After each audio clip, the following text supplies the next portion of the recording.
Welcome to the Speaking Podcast. You can find all our episodes on speakingpodcast.com or also on BitChute and YouTube, and you'll see the links in the description below. I also have the Awakening Podcast, the Learn Polish Podcast, and the Meditation Podcast, and all can be found on roycolin.com. Today, I'm really intrigued by my guest because I've listened to his TEDx, I've watched him on television, and I've seen a lot of his stuff. Please welcome Lewis Chaney. Thank you so much for having me. I'm looking very forward to a conversation with you.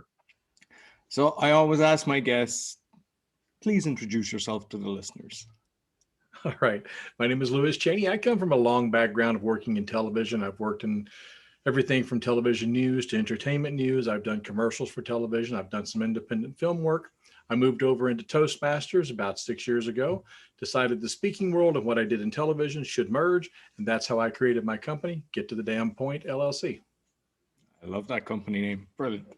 It does exactly what it says on the tin, yeah? It does. And the funny thing is I get so many people. I just did this the other day. I called the company and the lady I'm talking to, when I told her the name of my company to give her my email address, she chuckled. And then I told her what it was about. She goes, oh, I could use that. I just can't get to the point. So it kind of draws people in, and I like that. And that's like, people forget that, like, because it's all about marketing. You know, I like any of the businesses I've had, I use really quirky business cards, and people say, I will never dump that card. That's what you need, either a name or something, or a logo or something that people will remember, instead of just having, you know, dull and boring, because yeah, everybody is dull and boring. You have to stand out from the crowd. Well, the way I tested my business card, you were talking about getting quirky. I've got mine, and I do those, and they look like money. It's like one of those things that oftentimes religious organizations get, and they toss them on the ground. They're called drop cards, and it looks like three $100 bills.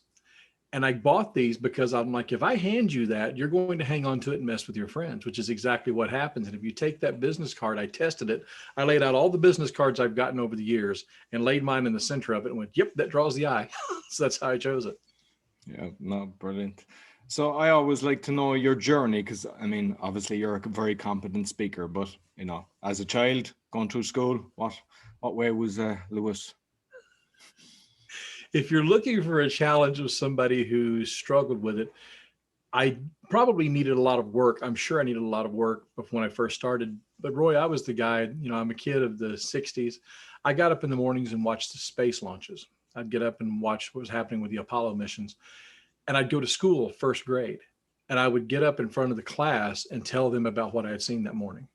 So I think it was inherent in me from a very early age to be in front of an audience. My teacher encouraged it because she's like, okay, he's going to tell about something educational today.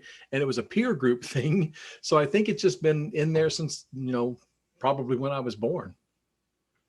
Oh, excellent. And there's so many things I want to talk on, but I suppose magic, because I think that's a form of art as well. It's speaking. People don't realize that. My son is 7. Since he's 5, I've been doing magic with him, because I think he doesn't even realize he's going to be confident in front of people by performing.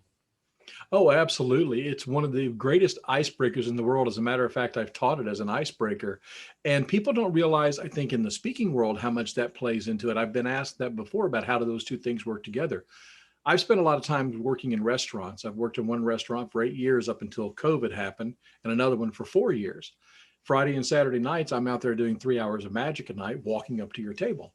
You've got about the same amount of time to get that audience's attention as you do an audience you're speaking for, whether that's a meeting or a bigger audience.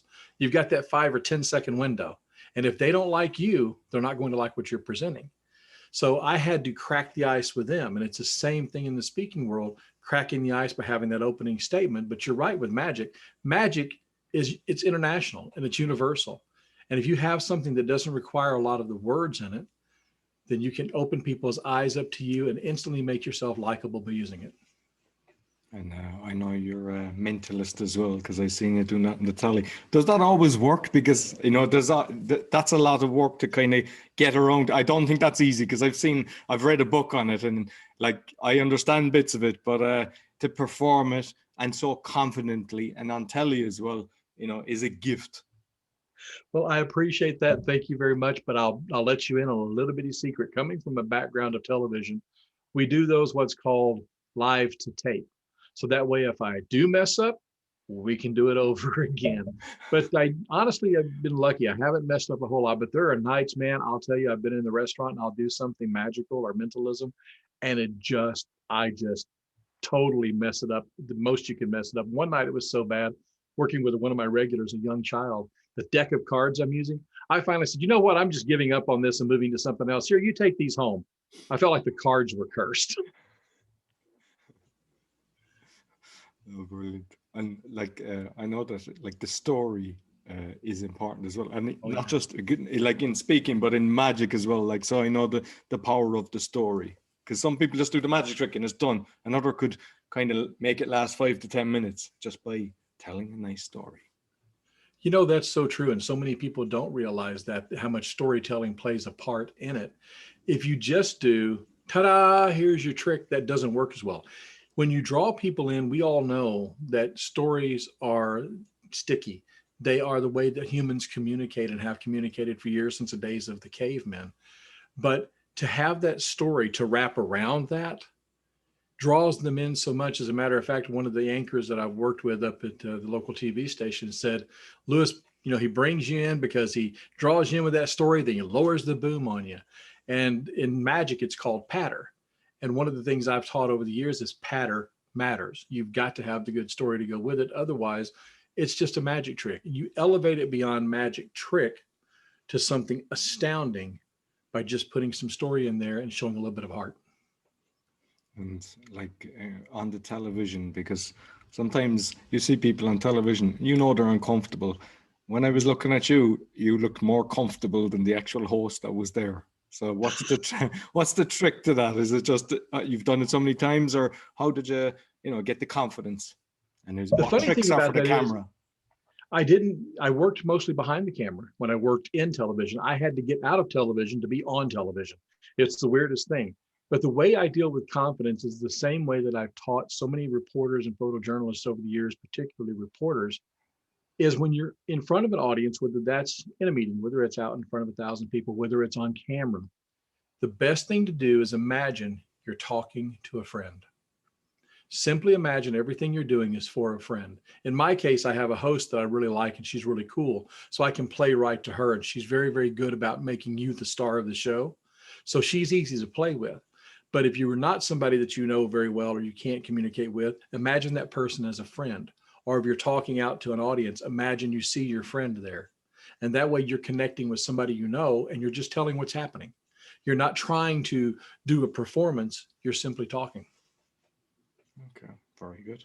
And you mentioned, is it like 6 years you're in Toastmasters? So what's your Toastmasters journey? And why did you get into it? I mean, obviously you were a competent speaker. That was it, to do competitions, or what was the reasoning behind getting into Toastmasters? You know, I know you're a Toastmaster as well and have been for a Well, while. I've done So it different to you, because I basically, I'm 4 years in Toastmasters. Like, I would shake if I had to speak prior to that. You know, I was never, really? yeah, I was hated public speaking. I mean, I used to be in board meetings and I was very competent at my job, but my voice was gone. Like, that's the way I used to sound when I used to have to speak. And I would work like most hours of the day, loved it. Come to the meeting, I couldn't sleep the night before because I used to dread the meeting so much. And if I was in an event and you were going around going, what's your name and what you do, my brain would shut off when there's about 10 people before me and I just go into so I was a late bloomer and it was Toastmasters that helped me. What's funny about that is I've seen people like that. And, you know, that's one of the things I love is helping people get past that. You know, the people who grip the lectern and their knees lock up. And we even did a piece, I don't know if you saw it or not. We did a piece for our Toastmasters Club where we show a lady laying behind the lectern dead. And there's like a coroner there and police are there and all of this, and like a live newscast talking about how speaking scared her to death and we can help you in our Toastmasters Club. So that's what we did, because that's the big thing people say is, you know, it scares you to death. But for me getting into Toastmasters, I got an invite from a friend. I'd been invited a few times. I just hadn't gone. I'm like, what is Toastmasters? And I was as ignorant about Toastmasters as most people are. I think they think Toastmasters, they think literally, I'm going to be toasting people. And that isn't what it's about at all. It's about leadership and communication, as you know. But I went my first day and I didn't know anything about what a table topic was even. The lady who was up there and she was the Toastmaster, who's now gone on to be my mentor, my good friend, Lou Ann Clark, she picked on me that day. She said, I figured you could probably handle it. She told me later, but she turns and she asked me this question for my very first thing in Toastmasters. She said, Lewis, we've all heard what the dog days of summers are. What are possum nights? One of those totally made up things. I now have to stand and dance and come up with an answer for what possum nights was. And that was my introduction to Toastmasters, but it's a world that I've just fallen in love with. Yeah, not an easy question for your first. No, no, not at all. But I love the table topics because I don't know, you just get a question, and I think that's what gets you out of it. It's not going up and doing your 5 to 7 minute speech. It's the table, because when you're in any business environment or just in a group of party, someone's going to ask you something, and to be able to just start rattling off instead of fumbling, you become very competent by doing the table topics. You absolutely do. And I agree. I think table topics is one of the biggest things about Toastmasters that works very, very well, is because it does make you have to think on your feet. But even more than that, and there's an old adage out there, and I know I'm not going to get it exactly right, but it's like, if you need me to speak for 10 minutes, I'll need, 3 weeks to prepare. If you need me to speak for 15, I'll need a week. If you need me to speak for an hour, I'm ready right now. Because anybody can sit there and rattle for an hour. But to be able to do something more concisely and more powerfully as you get through the idea of working with these table topics and you start to get good at it, that's where you start to shine. And the funny thing is, you don't have to do it just there. Do it to yourself when you're driving along. You see something on a restaurant sign, just start making up things about it. Just start looking at life and just making things up while you're driving. You'll think you're like an idiot driving around talking to yourself, but it will make you better at speaking. It truly, truly will. Yeah, speaking of talking like an idiot, I remember my first speech when I had to do it. I was practicing in the car, saying the speech and just looking across, and people were looking at in the other car looking at me, and I was, oh God, what am I have to do? We've all been there, man. We've all been there. So I know that not only have you done a TEDx, I've looked at a load of TED speeches and TEDx. Yours was excellent, right? It was really, yeah. I was laughing a few times through it, but it was one of these ones you touch the emotions, which is a talent to be able to do that. So one, how did you get the gig? Because a lot of people aspire to do the TEDx, and then how did you actually practice for it? To get the gig in TEDx, it's actually easier than you think. You simply apply. Now, I say that, I wound up applying. I think this was my third time going through the process. And even this particular time, I hadn't gotten picked. I was the secondary, but one of the primaries fell out, and they called me and said, hey, we've had a hole open up. Would you mind being a part of it? I'm like, sure. And I think part of it was I just didn't have my topic down. The key thing there is making sure you've got what you're talking about down. You know your subject material and you're passionate about it. You don't want to go in there and try to talk about something you don't know. That's the whole point of it. But as far as the rehearsal on it, a lot of times I don't rehearse everything down to having it completely memorized, but I will admit in this one, I had a lot of it down and memorized. I had color coded the sheet. I'd broken things down by categories, and I'll give you that little piece. What I do is when I break down a script like that, and I know the elements I'm going to put in, I go in and I color them on my computer. Roy G. Biv, the colors of the rainbow. And I list those colors. The first thing's red, the next thing is orange, the next thing is yellow. So I know by color code which section I'm rolling into. And that's how I practice for it. And like you, I was in the car, I was in the shower, I was sitting here on the couch, I'm standing up. And when you rehearse, do stand up and rehearse. It's not the same as sitting in your chair. Get up and move around, know how you're going to do things, because you can marry a lot of your movement to what you're going to say as well. But that's how I rehearsed for it. And would you ever record yourself prior to not just that one, but other speeches, just to see how you come across? Yes, I had recorded myself. Not a whole lot. I did a couple of things in Toastmasters. I actually shot video of it. And that's another thing. If you're doing a speech in your Toastmasters club, hand your phone to a friend and have them record it. That way you not only get to hear yourself, but see yourself, which is equally as important, if not more important, because more body language sells you than your voice does or your words do. It's your presentation of how you are comfortable on the stage. So make sure you do that instead of just recording. Yeah, I did that, because that's something I wanted to see myself. So I'm going, ooh, okay, I didn't like the way I moved here. Okay, I think I can add this movement here. I did a little bit of that, yes. And have you done any workshops or events? I've done workshops for Toastmasters. I've done several of those. As a matter of fact, the one about the magic is one of my most fun ones I did for them. I also did one teaching humor, talking about putting humor in. And I know that's something that you're familiar with too, is you put some fun things in there because you don't want it to be completely dark all the time. You need to have those little bit of a roller coaster in there where they have their ups and their downs. So I've done a few workshops like that. I've done a couple for some groups outside of that, but I'm not really so much into doing a whole lot of the workshop stuff. I remember I did the magic twice. The first time I was only kind of getting into magic with my son, and everything worked, and like the audience was like in awe of what I was doing. And then I don't know, was it like a year later, or I decided to do another one, and every single trick except for one didn't work, and it was the last one I done, and they were in awe, and I was so embarrassed, and people would come up to me after, that was brilliant. And you know, the one with the rope where you cut the rope, by the way, I couldn't do it. Every single thing, I practiced it and it worked. And then when I done it in front of them, like for me, it was like, I really need to practice these tricks before I actually try that one again. I would love to see some of your work. If you've got any of that out there, I would love for you to send that to me later. I'd like to see that. Yeah, no, I'm sure I recorded the two of them that they were done. So what other kind of have you done keynotes? Do you do kind of speak for clients, or what's your kind of main thing for speaking at the moment? Right now, for the moment, I'm trying to get my company out there. That's the main thing. I created this online course. It's 5 hours long, and I've been devoting all my time to that. Prior to that, I had worked for, of all things, a guy who comes from a TV background. And I had a friend of mine in television ask me, said, how in the hell did you go from being a guy who once was a photographer in television to speaking about stem cells? And I'm like, I just landed there. But I had spoken about stem cells for being used for things like joint pain. And what I was doing is working for a company where I would go out and be on the road 3 days a week. I would give anywhere from 4 to 8 seminars in a week. And those seminars were the same seminar over and over again to audiences 50 to dead, talking about stem cells. And I'll tell you, that 7 months that I did of doing that prior to COVID shut it down, that honed me so well on standing up and being able to do things as a keynote in front of people. I had done a little bit of keynoting before, but very little. This really, really strengthened that. So it's something I would like to get back into, but I put everything aside to work on the company right after that. And how long were the presentations that you were doing? 1 hour. There were 1 hour PowerPoint presentations, and they were really, really good PowerPoint. Whoever had created this, they were stupendous. Most PowerPoints aren't. I'm very anti-PowerPoint, but this one was because it was something I had to do.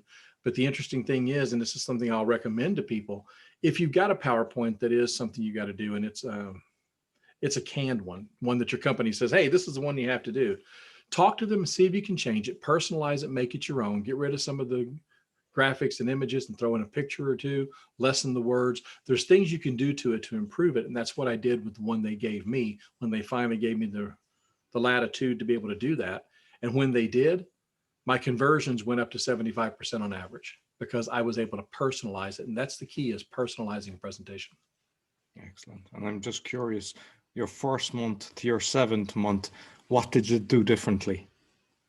What I did in that, I was regimented to having to use exactly what they had. And the problem with it was there was a lot of medical speak. I'm not a doctor. Don't play one on TV. I don't even pretend to be a doctor. So there's no way that I can go in there and say, well, you know, I had this issue with this client, or I had this issue with this patient. I couldn't do that. I had to, quote unquote, stick to script when it came to describing the medical things. But what I could do is I could relate other parts of it. For instance, one of the things they talked about was using a lot of drugs. People wind up on that drug kick where you're trying to take pain medications, you're doing all this, and the doctor does surgery. The surgery doesn't work, and the next thing you know, you're stuck on medication and therapy for the rest of your life. And I talked about that from the standpoint of a cousin of mine who had gotten a hold of fentanyl, and she overdosed on it at the age of 42, and she wound up dying from it. And I talked about the dangers of making sure that whatever drugs you're taking, have a system in place, know what you're doing, have somebody checking behind you, because it's a dangerous world to play in. And that's why we talked about the stem cells would take care of that overdoing the drugs. But once I was able to start incorporating some personal stories in there, that's when I see the audience doing this. I understand. So it got to them more than if I just used the stats. Excellent. And just because I don't think everybody realizes the benefits of stem cells, you may just let people know, because some people don't know what they are. And Well, I can tell you from what I had experienced, and it's based on the individual. Different people experience it different ways, but I will tell you this: I had a friend of mine that had it done, and what was the problem with her is she had some issues with her neck, and they went in and they injected these stem cells. And these are stem cells. And just to clarify, the ones that we were using, so people don't go, oh, wow, he's using stem cells. These were not from aborted babies. These came from the placenta afterwards. And they were cells that were just brand new day zero cells. The babies had been born, everything was fine. These were taken from the umbilical cord, is where they were taken from. They're harvested, they're put on basically into a deep freeze till you get ready to use them, then they inject them into you. So you're getting a day zero stem cell. So what that does is when you put that into your body, it can rebuild and regenerate. For example, the tissue in your knee, if you've got a lot of tissue missing, this can go in and actually rebuild the tissue. It's a process that takes a while. You don't just grow a baby overnight. So it's the same thing here too. It could take up to 9 months or a year before you really start to see the difference. But in the case of my friend, it made a huge difference in her world. no, brilliant. And I mean, it stops a lot of the surgery as well, which people go down that route. So yeah, I've heard great things about it as well. And I see as well that you were doing stuff for Rotary. I have spoken to a few Rotary clubs, and those are very interesting people, especially here because I'm in Kentucky, in the United States, in Kentucky, and things, the clocks move a little slower here, you might want to say in some ways, but everybody is very, very down to earth and very, very welcoming and wonderful. And I managed to make a few friends out of the Rotary clubs that I've gone to. I've spoken to some chambers and things like that. And these people are just, they want to know things. They want to know about all kinds of people in the community. So if you're looking to speak to some people, find your Rotary clubs, find your Lions clubs, find your chambers of commerce. They're always looking for somebody to come and give them new information. And I like, some people wouldn't be aware of like the Chamber of Commerce, but you know, when you're at them events, you're surrounded by business people, and so you'd basically go in and do like, would it be a short speech, or what was typically in the Chamber of Commerce? In Chamber of Commerce, you're not going to have a whole lot of time. They do this over a lunch break. So they have all their stuff they're going to do, and then they put you on. I think the longest one I did for any of the chambers was maybe 20 minutes. So you don't have a lot of time, which is a good thing about when you're doing your speeches. You know, you put them into modules, so you know you can strip certain things out and condense it, or you can lengthen it depending on how much time you've got. But that's about what you're going to get, is maybe about 15 to 20 minutes. Okay. And are you communications coach? I haven't done a whole lot of it other than people in my club and some friends I've done some stuff for, but that is something I'm moving into with my business, is to do that. For example, if a company comes up and says, hey, Lewis, we've got this big presentation. It means a lot to us. We were going to win this big contract with it. Can you help us make that presentation better? Absolutely. If I need an executive who needs to learn some things about the speaking world, I can certainly jump in and help them as well. Oh, excellent. So listen, Lewis, has been fantastic. You might tell us about your company and exactly how people can find you. It's very, very simple to find me. Just look up www.gettothedamnpoint.com. That is DAMN without the EDE on it, the ED at the end of it. So it's gettothedamnpoint.com, and you'll find out information there. There's a chance for you just to click on and do a quick consultation to see if I can help you. And is your TEDx on that as well, the link for? Yes. Yeah, I would highly encourage people to listen to that. It is excellent. You definitely need to listen to your TEDx. Yeah, the TEDx, if you go down to the part about, who is Lewis, the TEDx is on there. And just finally, actually, because, the story, because we're talking about stories, your son, I think that's one that you might let us know what your son done. I don't want to spoil it, but I will tell you this. If you listen to my TEDx, you're going to see that my son did something that I wanted to kill him for. That's all I'll say. I'll leave it at that, because it's just a really, as you'll know, I don't want to spoil it for you, but as you'll attest to, it's a very interesting story, is it not? Absolutely. Listen, Lewis, it's been excellent. Thank you very much. I'll put the links in the podcast description below. Thank you. So that's all the end for Speaking Podcast. You'll find our episodes on speakingpodcast.com, or on BitChute, or on YouTube. Give us a thumbs up, share with your friends. Until next week, take care.